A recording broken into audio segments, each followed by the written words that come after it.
Dans cette vidéo, je vais vous montrer comment s'est passé mon mois de mars et nous verrons ensemble mon budget prévisionnel pour le mois d'avril. Vous verrez qu'il y a eu du positif, mais aussi du négatif. Et bah oui, pourquoi ça se passe jamais comme prévu? C'est dingue ça!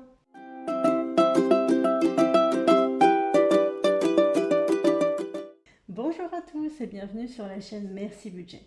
Pour les nouveaux, je me présente rapidement, je m'appelle Géraldine, je suis salariée et en plus, j'ai cette chaîne YouTube dans le but de vous aider à atteindre vos objectifs financiers. Si vous souhaitez reprendre vos finances en main, que vous voulez des astuces, des bons plans pour faire des économies, vous êtes au bon endroit. Alors tout d'abord, je voulais faire un grand merci à toutes les personnes qui me suivent, qui m'encouragent, que ce soit dans les commentaires ou par mail privé. Ça me fait vraiment plaisir et ça me booste vraiment en fait pour vous proposer encore plus de choses. Alors vraiment, merci beaucoup. Aujourd'hui, nous allons faire mon bilan du mois de mars. Alors pour rappel, en début de mois, j'avais fait mon budget prévisionnel mensuel pour le mois de mars. Donc il s'établit du 1er au 31 mars. Et donc j'avais rempli les 4 pages de mon budget prévisionnel. Alors comment ça s'est passé? On va voir ça tout de suite. Donc ce mois-ci, ça s'est plutôt bien passé. J'ai même eu une bonne surprise. Par contre, je n'ai pas rempli tous mes objectifs. Donc je vais vous dire ça dans un instant. Alors pour rappel, pour le mois de mars, j'ai eu un salaire de 1 259 euros. Aussi, j'ai eu la CAF pour ma puce à 182 euros. Ça fait donc un total pour les ressources de 1 441 euros.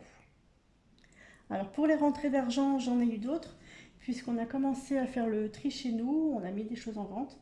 Et donc on a eu déjà un beau petit billet, on a eu 100 euros à peu près, donc c'est déjà une bonne nouvelle. Alors je ne les note pas ici dans mes rentrées d'argent parce que je ne sais pas pour l'instant dans quelle enveloppe on va les mettre. Mais ça fait partie donc des bonnes surprises de ce mois-ci. Donc je ne le rajoute pas dans les ressources, mais donc c'est de l'argent que je ne dépenserai pas non plus ce mois-ci. Alors en ce qui concerne les dépenses fixes, eh bien elles n'ont pas bougé sur ce mois-ci puisque ce sont des dépenses fixes. Et donc on peut voir que pour le crédit de la maison, il y a 314 euros. Pour Total Énergie, 54 euros. Pour l'eau, 11 euros. Pour l'assurance maison, 8 euros. Pour notre assurance emprunteur, pour le crédit de la maison, puisque on a fait une délégation d'assurance, on paye 15 euros. Pour la crèche, c'est 125 euros. J'ai mis à multiplier par 2, puisque ces montants sont à multiplier par 2. Ça, c'est ma part. Les 314 euros, etc., c'est ma part. Mon conjoint paye exactement la même chose. On fait 50-50 sur les dépenses communes. Donc voilà, donc j'ai mis à multiplier par 2. Et ensuite, pour ma part, il y a le téléphone portable à 7 euros. Ce qui nous fait un total de dépenses fixes de 534 euros. Si on calcule le reste à vivre, donc les ressources moins les dépenses fixes, 1441 moins 534 euros, j'ai un reste à vivre de 907 euros pour le mois de mars.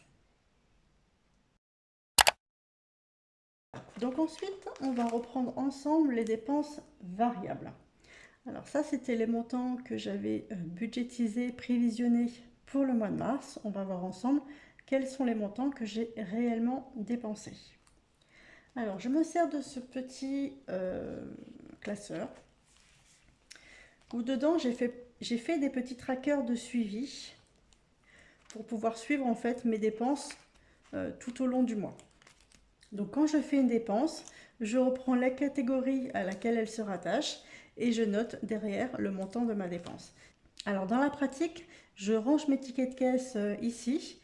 Et ensuite, eh bien, régulièrement, ça peut être une fois par semaine, tous les 15 jours, ou alors quand j'y pense, je reprends mes tickets de caisse et je les note dans la bonne catégorie. Alors donc, on va reprendre chaque catégorie. Pour la première catégorie, qui est les courses, donc j'avais budgétisé 210 euros pour ce mois de mars. Pour rappel, ces 210 euros, c'est ma part, puisque mon conjoint met exactement la même chose. Donc je budgétise en fait 420 euros pour le mois pour les courses. Alors au niveau de mon suivi, eh bien, on peut voir que j'ai eu une très bonne surprise. puisqu'au final, on a dépensé 329 euros sur ces 420 euros. Donc à vrai dire, je ne sais pas trop comment on a réussi à avoir si peu de dépenses pour les courses pour ce mois. Je pense qu'on a vidé un petit peu les placards et on a aussi espacé le temps entre les courses, puisqu'au final, on a fait les courses peu de fois, puisque là, on a fait les courses le 2, c'était un drive et les courses dans le magasin, donc c'est un panier de courses, on va dire. Ensuite, on a fait des petites courses, des toutes petites courses le 8. Et ensuite, on a fait les courses le 16 et le 28. Donc voilà, on a vraiment espacé ce temps entre les courses, vidé les placards. Et donc, bah, c'est une bonne nouvelle puisqu'on a dépensé que 329 euros sur les 420. Donc ça, c'est une très très bonne nouvelle. Concernant les dépenses pour ma choupinette, donc mon budget prévisionnel est de 10 euros par mois pour ma part, hein, puisque mon conjoint paye la même chose. Et donc pour ma choupinette, je lui ai pris des pyjamas d'occasion puisqu'elle n'en avait plus. Et on lui a acheté aussi un sirop pour l'aider à s'endormir parce que c'est un petit peu compliqué en ce moment. Et donc ça nous fait un total de 23 euros. Et donc pour ma part, 11,50 €. Donc on a légèrement dépassé, mais vraiment de très très peu. Donc tout va bien de ce côté-là. En ce qui concerne les sorties et les restos en famille, donc j'ai budgétisé 25 euros pour ma part. Et là, eh bien, on a dépensé 0 euros. Donc en fait, je n'ai pas rempli mon objectif, hein, puisque mon objectif c'est de faire plus de sorties, de se faire plaisir. Voilà, après on avait de bonnes excuses entre guillemets. Il faut dire que le premier week-end, on a fait l'anniversaire de la puce, donc du coup on n'est pas sorti, pardon. Ensuite, je l'ai amené dans un espace parents-enfants, pas très loin de chez nous. En fait, c'est un espace où les familles peuvent venir, il y a toutes sortes de jeux, c'est jusqu'à 5 ans, je crois, et puis bah, c'est totalement gratuit. C'était la première fois que je l'emmenais et je, elle a trouvé ça bah, super, donc je pense que je recommencerai. Donc là, forcément, c'est une sortie gratuite. Et puis bah, le reste du temps, on a essayé de ranger la maison, de faire du tri, de mettre des choses à vendre. Je vous en parlais tout à l'heure. Euh, Aussi, on a pris pas mal de temps pour savoir ce qu'on pouvait faire bah, à l'étage de notre maison parce qu'on a un palier qui ne sert pas à grand chose à part faire office de débarras. Donc, on a essayé de voir ce qu'on pouvait en faire et c'est vrai qu'on a passé pas mal de temps là-dessus. Et au final, bon, on n'est pas sorti. On n'est pas sorti en tout cas dans des endroits payants. J'ai été un petit peu malade aussi, donc pas trop envie de bouger. Donc là, nous avons 0 euros de dépenses pour ce mois de mars. Au niveau de la santé et la pharmacie pour moi, j'avais budgétisé 15 euros. Et là, bah, j'ai pas non plus fait de dépenses, donc tant mieux, j'ai envie de dire, pour la pharmacie, c'est tant mieux. En ce qui concerne le carburant, j'avais budgétisé 180 euros. Alors, comme je disais, on est très peu sorti et j'ai eu quelques jours de congé et aussi bah, j'ai été malade. Donc en fait, oui, effectivement, j'ai pas beaucoup utilisé la voiture. J'avais aussi fait le plein le 28 février. Et du coup, bah, j'ai eu très très peu d'essence ce mois-ci. Mais alors vraiment très très peu. En fait, j'ai eu 76 euros. Alors là, vraiment, j'en reviens pas. J'ai même revérifié 2 fois parce que j'étais vraiment très très surprise. Mais effectivement, c'est bien ça. J'ai dépensé que 76 euros. Donc c'est vraiment une très très bonne nouvelle, même si je sais que c'est exceptionnel. Par contre, au niveau de mon carburant, c'est vrai que j'ai budgétisé 180 euros. Et en réfléchissant, bah, en fait, je vais revoir ce budget à la baisse, puisque bah, il s'avère que je vais dépenser un petit peu moins ces prochains temps, puisque bah, c'est vrai qu'à un moment donné, bah, le siège auto était dans ma voiture, et donc bah, pour toutes les sorties familiales, on prenait exclusivement ma voiture. Alors moi j'ai déjà pas mal d'essence pour le travail, mais si en plus on faisait les sorties familiales avec ma voiture, ça me faisait vraiment énormément d'essence. Ce n'est plus le cas, il y a un nouveau siège auto que mon conjoint a acheté pour sa voiture, et comme il adore conduire, il préfère conduire lui plutôt que ce soit moi qui conduise. Bon, soit, pourtant je conduis bien. Et bien du coup, on prend sa voiture et donc forcément ça réduit mes frais. Donc voilà, c'est la bonne nouvelle, c'est que du coup je vais pouvoir diminuer mon budget carburant. Ensuite, les frais bancaires, donc de 2 euros, ils sont toujours là. Je n'ai toujours pas pris le temps de clôturer mes comptes. Il va vraiment falloir que je m'en occupe, mais bon, bah, pour l'instant, j'ai toujours ces 2 euros par mois pour mes frais bancaires. Ensuite, concernant mes achats perso, le shopping, donc j'avais prévu 20 euros pour ce mois de mars. Et là, j'ai dépensé 0 euros. Donc je n'ai pas rempli mon objectif pour le mois de mars de me faire plaisir, puisque ben, ceux qui me suivent un petit peu savent que c'est ma problématique. J'ai du mal à me faire plaisir et à dépenser de l'argent pour moi. Vous voyez, c'est 20 euros et même ces 20 euros, je n'arrive pas à les dépenser. Vous allez me dire, il y a pire dans la vie, hein, ça c'est sûr. Mais voilà, c'est ma problématique du moment. J'aimerais pouvoir me faire plaisir et prendre aussi par la même occasion du temps pour moi.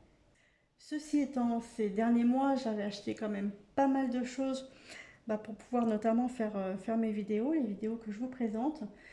J'avais acheté un nouvel ordinateur, j'ai acheté aussi une lampe pour faire les vidéos. Je vous épargne le nom en anglais, mais vous voyez, hein, c'est la lampe ronde là. J'ai aussi acheté un petit enregistreur, comme ça me permet de pouvoir enregistrer mes idées dès qu'elles arrivent et de ne pas les perdre. Et donc c'est vrai que j'ai fait quand même pas mal de dépenses ces derniers mois, donc en même temps, si pendant quelques temps cette enveloppe reste à zéro, c'est quand même pas plus mal. En plus, je vous en parlerai tout à l'heure, mais j'ai dépensé un petit peu pour la maison. Donc pour moi, c'est comme si j'avais fait des achats.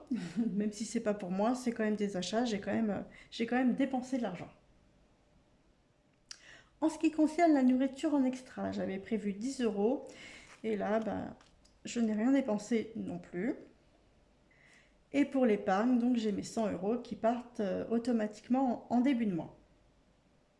Alors, je vais renoter ici les montants que j'ai réellement dépensés pour ce mois de mars. Donc pour les courses, on était à 329 euros pour le budget total de la famille. Donc ça me fait pour ma part 165 euros si j'arrondis. Pour les dépenses pour la chopinette, on était à 11,50 euros pour ma part. Je vais arrondir à 12. Pour les sorties, les restos en famille, 0. Pour la pharmacie, 0. Pour le carburant, on a dit 76 euros. Pour les frais bancaires, toujours 2 euros. Pour les achats perso, le shopping, rien. Pour la nourriture en extra, rien. Et pour l'épargne, mes 100 euros qui partent automatiquement en début de mois. Donc ce qui nous fait un total de 355 euros de dépenses variables, alors que j'avais prévu 572 euros. Donc je suis vraiment très contente. Donc ensuite, on va passer aux dépenses approvisionnées. Alors là, de la même manière, je me suis fait des petits trackers, mais c'est plutôt des petits trackers que j'ai plastifiés, puisqu'en fait, mes enveloppes prévisionnelles concernent mes dépenses annuelles. Donc je ne fais pas forcément de dépenses là-dessus. Et donc ce que j'ai décidé de faire, c'est noter par catégorie. Par exemple, l'assurance voiture qui me coûte 228 euros à l'année. Et donc ici, je vais noter lorsque je fais des dépenses. Je pars du principe que de toute manière, tous les mois, quoi qu'il arrive, je vais mettre ces montants dans mes enveloppes. Je sais que certaines personnes ne fonctionnent pas de cette manière. Certaines personnes mettent, par exemple, pour Noël 40 euros au mois de janvier, mettent 20 euros au mois de février, etc. Moi, pour ma part, je considère ces dépenses comme des dépenses un petit peu fixes. Et donc, je les prévois dans mon budget annuel. Et ces dépenses, quoi qu'il arrive, partent sur un compte d'épargne. Pour le moment, je fonctionne comme ça. Je verrai si je change de procédé, mais je pense que ça me convient. Alors, pour l'entretien de la voiture, donc j'ai prévu un montant de 50 euros par mois, puisque j'ai prévu une enveloppe de 600 euros à l'année. Je n'ai fait aucune dépense. Donc du coup, mon enveloppe s'élève à 50 euros. Pour les soldes, je n'ai fait non plus aucune dépense. Donc mon enveloppe s'élève à 60 euros.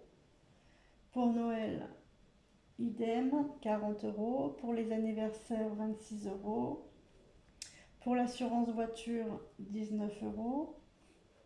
Pour les granulés et l'entretien, on avait acheté la palette de granulés l'année dernière au printemps.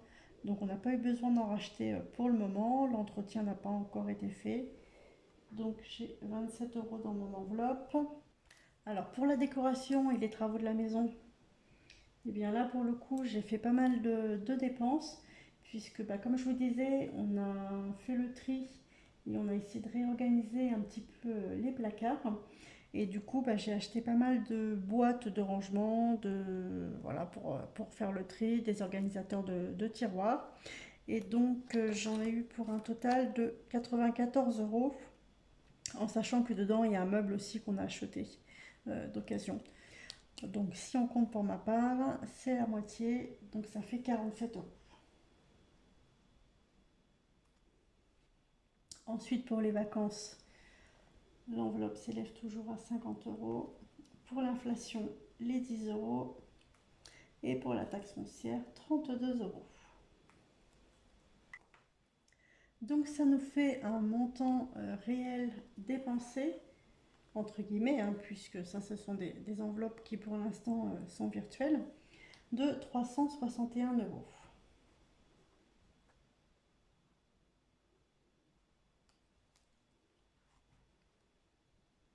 Donc là on peut voir que le montant réel est plus élevé que le montant prévu, puisque j'ai dépensé plus ce mois-ci pour la catégorie décoration. Maintenant, ce qui est important, c'est de voir ce petit tracker. On peut voir que pour l'année, on a budgétisé 720 euros. Donc sur notre compte joint, on met tous les mois l'argent pour cette catégorie et pour toutes les autres qui concernent les dépenses communes.